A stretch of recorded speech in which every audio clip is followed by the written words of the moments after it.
આગળ વાત કરીએ ડભોઈથી તો ડભોઈ તાલુકાના ભીલાપુર ગામની સસ્તા અનાજની દુકાનમાં ગેરરીતિઓ ચાલી રહી હોવાના આક્ષેપો સાથે ગ્રામજનોએ જિલ્લા પંચાયત સદસ્ય ભાવેશ પટેલને રજૂઆત કરી હતી।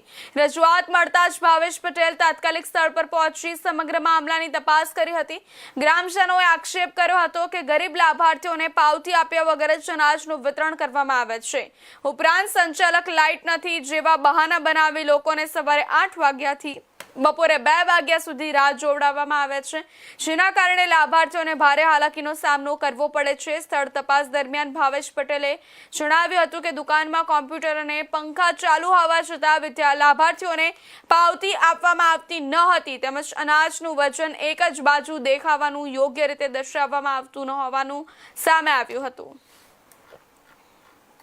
ડભોઈ તાલુકાના ભીલાપુર ગામમાં જે સસ્તા અનાજની દુકાન છે ત્યાં આગળ અનાજ વિતરણમાં અનેક ગેરરીતિઓ હતી, જેની ગયા મહિને ધારાસભ્યએ પણ સંકલનની મિટિંગમાં કલેક્ટરને રજૂઆત કરી હતી।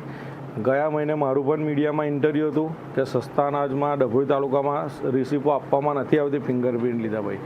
ધારાસભ્યએ રજૂઆત કર્યા પછી કલેક્ટરે આદેશ કર્યો હતો પુરવઠા વિભાગને કે આની પર દેખરેખ રાખવામાં આવે, ગેરરીતિ થવી ના જોઈએ, સરકારનું અનાજ પૂરેપૂરું લાભાર્થીઓ સુધી પહોંચવું જોઈએ। અને કલેક્ટરે એ પણ સૂચના આપી હતી કે પુરવઠા વિભાગ સિવાયના બીજા કર્મચારીઓને સ્ક્વોડ તરીકે મૂકીને આનું ચેકિંગ કરવાનું, પરંતુ ડભોઈ તાલુકામાં કલેક્ટરના આદેશનું અપમાન થઈ રહ્યું છે, કોઈ પાલન નથી થઈ રહ્યું, કોઈ ચેકિંગમાં ટીમ નહીં, પુરવઠા વિભાગમાં છે।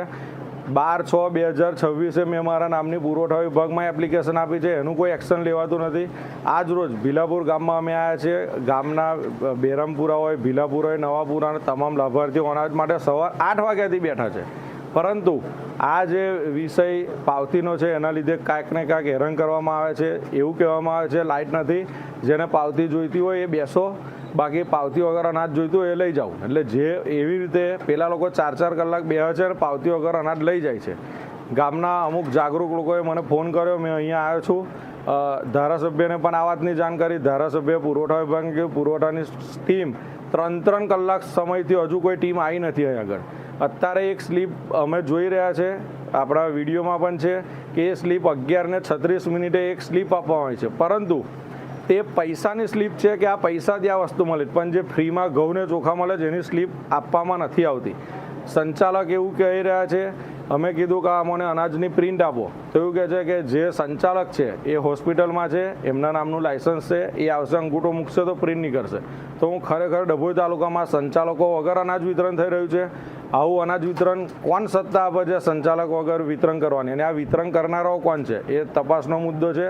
આવનારા દિવસોમાં કલેક્ટરને કહેવા છતાં પગલાં નથી લેવાયા, જો આવનારા દિવસોમાં પગલાં નહીં લેવાય તો અમે આંદોલન પણ કરીશું, જ્યાં જરૂર પડે ત્યાં સરકારને પણ અમે રજૂઆત કરીશું અને કડક ને કડક રીતે આનો અમલ કરાવીશું। સ્લીપ નહીં આપવાનું કારણ શું હોય છે? સ્લીપ નહીં આપવાનું કારણ એક જ છે કે એમાં ભ્રષ્ટાચાર કરવો છે। જે પણ લાભાર્થી છે અને જે પણ સરકારમાંથી અનાજ આવે છે, જેટલા કિલો આવે છે, સ્લીપ નહીં આપવા પાછળ એ જ છે કે એને ઓછું અનાજ આપવું। આપણે ત્યાં આગળ વિડીયોમાં જોઈ શકો છો વજન કાંટો છે, વજન કાંટામાં ખરેખર સરકારનો એવો નિયમ છે કે લાભાર્થીને પણ દેખાવું જોઈએ કે તમને કેટલું અનાજ મળે છે। અત્યારે વજન કાંટામાં એક જ બાજુ છે, જે લોકો અનાજ વિતરણ કરે છે, તોલા છે, એને જ ખાલી દેખાય છે કેટલું, હા અમે લાભાર્થીને ખબર નથી પડતી કે એને કેટલા કિલો અનાજ મળી રહ્યું। ભીલાપુર પંડિત દીનદયાલ શોપના સંચાલક બોલું છું। આ ભાવેશભાઈ અહીં આવ્યા છે, અનાજ વિતરણ ચાલતું હતું અને ગ્રાહકોને પાવતી લાઇટ ગઈ હોવાના કારણે આપેલ નથી, અને ગ્રાહકોએ વારંવાર વાર લાગે મોડું થતું હતું, એટલે એ લોકોએ વારંવાર દલીલ કરી કે અમારે પાવતી નથી જોઈતી, અમારે અનાજ આપી દો, એટલે આપી દીધું હતું 10-12 જણને, અને એને અત્યારે લાઇટ આવી એટલે અમે પાછું આપીએ છીએ પાવતી।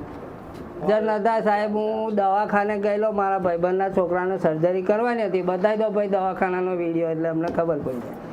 અમારા ઓપરેટર હોય તો કરી શકે સાહેબ, અને અમારે કંઈ ખોટું આપવાનું છે, જે આવતું હોય લીગલી આપવાનું છે, પછી વાત જ કઈ વજન કરાવી લીધું, તમારે રૂબરૂ બધાનું વજન કરેલું છે, અને જેનું બાકી હોય એનું બી કરી આપ્યું તમારી સામે, પછી બીજું તો શું હોય? એવું કેવું કાંટા બંને બાજુ દેખાવો જોઈએ વજન? હા, એક જ સાઈડ દેખાય એ નથી, એ નાખી દઈશું અમે। હા, પણ આજે તો નહીં બને સાહેબ।